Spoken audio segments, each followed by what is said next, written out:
Welcome back, listener. Today we are getting into a topic that is, it's both universal and just incredibly complex. The psychology of attraction and intimacy. It really is. And the source material we're working with for this deep dive is, well, it's fascinatingly polarized. Polarized is the right word.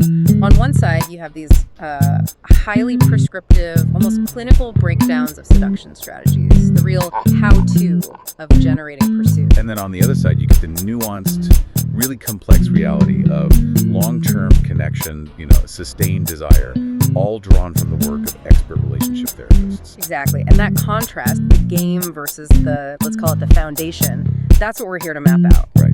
The content we processed, it ranges from these specific online videos talking about what they call female weaknesses and covert signals of lust, all the way to really profound therapeutic work. The kind of work that focuses on the sheer overload we put on modern relationships, the challenge of, keeping desire alive for decades.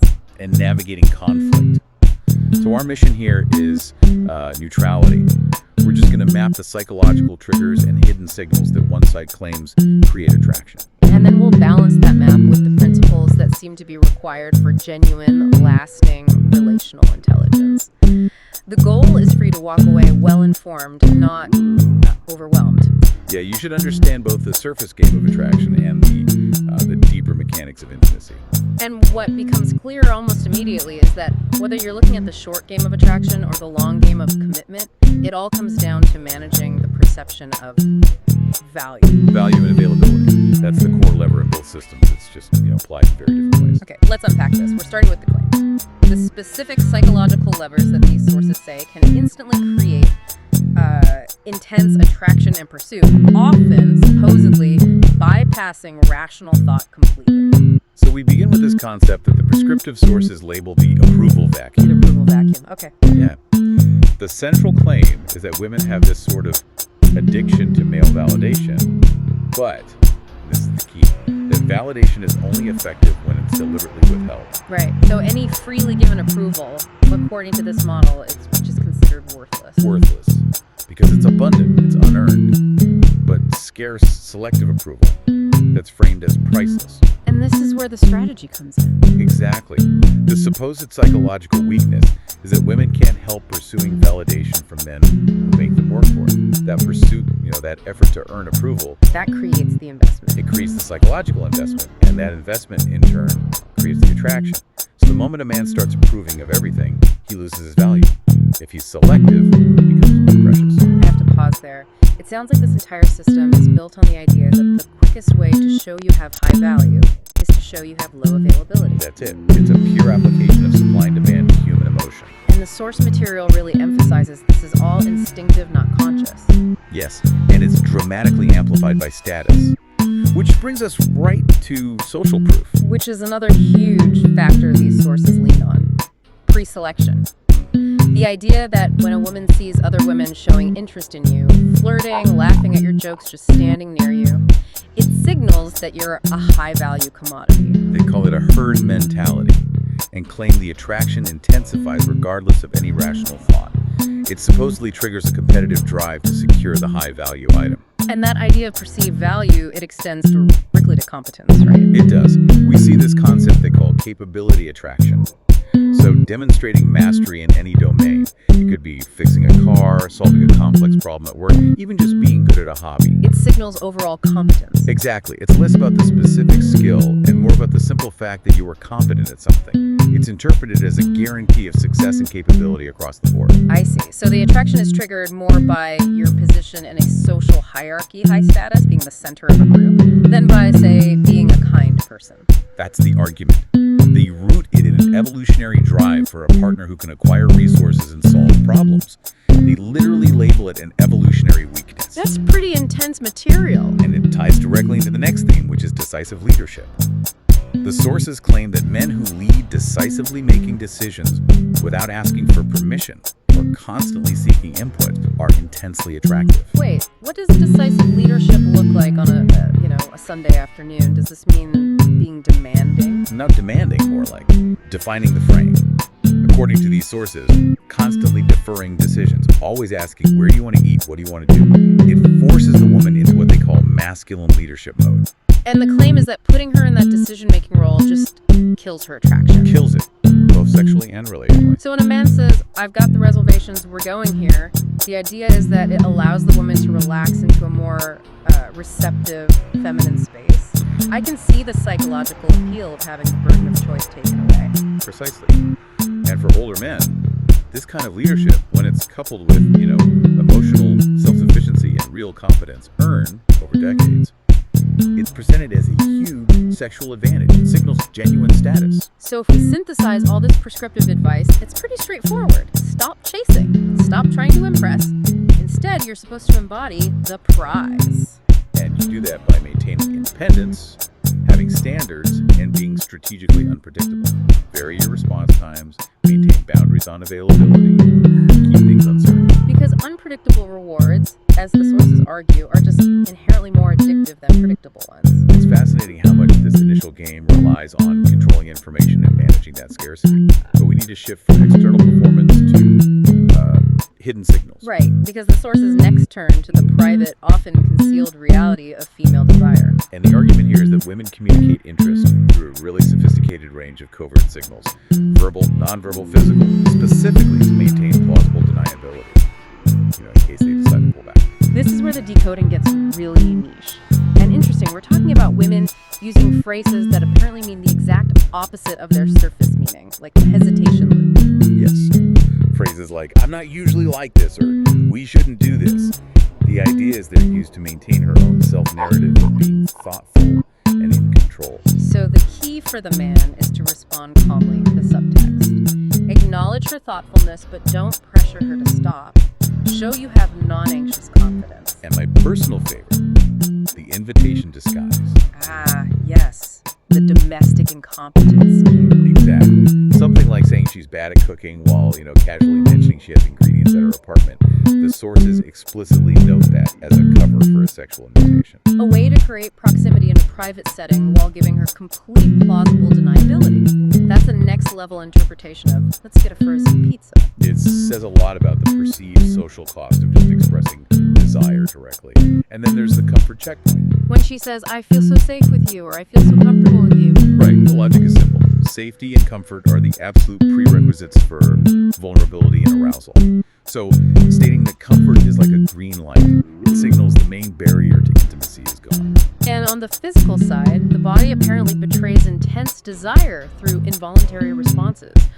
One of the more startling examples given is the restless leg signal. According to this material, if a woman is constantly shifting, crossing her legs, or squeezing her thighs together while sitting with you, it's interpreted as her trying to manage the internal physical sensation of overwhelming desire.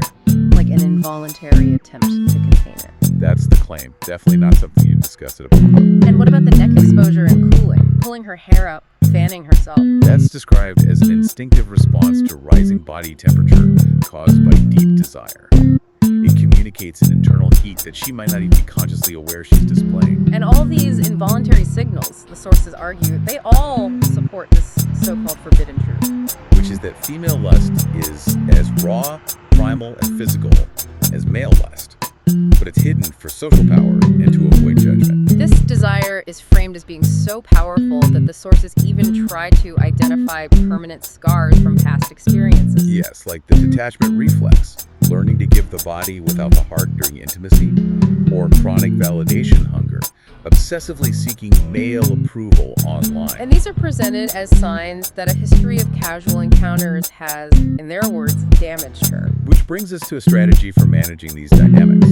If you encounter a woman who is using provocative display, maybe seeking that narcissistic supply, the sources advise a countergame. They call it the three-step trap. And the intent here is just pure status control, isn't it? It's all about signaling that you are not controlled by desire. Exactly. So the technique is, 1, you look directly at the display, say she's not wearing a bra for just 1.5 seconds, without lust, like an art connoisseur. 2, you immediately return to the conversation like nothing happened. And then finally, number 3, much later, you offer a comment that shows complete non-reactive awareness. Something like, "You have excellent taste, not just in clothes." The goal is to make it clear you saw everything, but you remained completely unswayed by it, unmanipulated. It's a strategy focused entirely on demonstrating self-possession and high status.